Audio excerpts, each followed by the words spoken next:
Hello বন্ধুরা, welcome to my channel Rafiq Areng blog. তোমাদেরকে সবাইকে অসংখ্য ধন্যবাদ। আজকে যে ভিডিওটা হবে হচ্ছে জলপাইয়ের আচার। আমার বউ জলপাইয়ের আচার বানাইছে। তো জলপাইয়ের আচারটা কিভাবে বানাইছে জলপাইয়ের আচারটা কেমন করি? লবণ, তেল, মরিচ, হুম লঙ্কা, হুম এগুলো। এটা আচারের নাম কি? জলপাইয়ের আচার।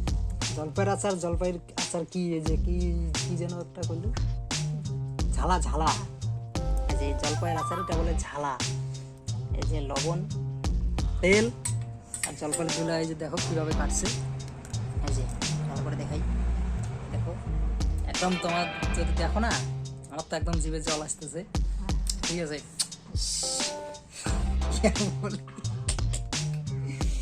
একদম দারুণ ডিলিশিয়াস সুস্বাদু আচার। ওহো, আচারের নাম শুনলে তো কি অবস্থা যে হয়। একদম জলপাইয়ের আচার, ঠিক আছে। তো যাই হোক, এটা দারুণ ইন্টারেস্টিং। একটু খাই দেখি কিরকম লাগে।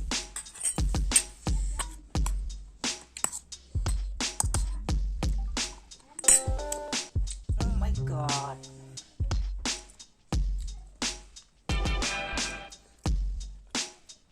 তো তোমরাও যদি এরকম আচার কেউ বানাতে চাও তাহলে আমার বউয়ের সঙ্গে যোগাযোগ করতে পারো। কীভাবে বানাইছে ওরা তোমাদের শেখাই দেবে, ঠিক আছে। যাই হোক, আজকের ভিডিওটা এই পর্যন্তই। এরপর দেখি ও আবার কী ধরনের এরকম কোনো কিসের আচার বানায় বা আরও কী রেসিপি বানাইতে পারে। তো সেগুলোর ভিডিও অবশ্যই তোমাদের একসঙ্গে আমি শেয়ার করব। তো ভিডিওটা ভালো লাগলে অবশ্যই লাইক কমেন্ট শেয়ার করবেন, আর আমার চ্যানেলটি অবশ্যই সাবস্ক্রাইব করবেন, আমাকে সহযোগিতা করবেন, এটাই আশা রাখি।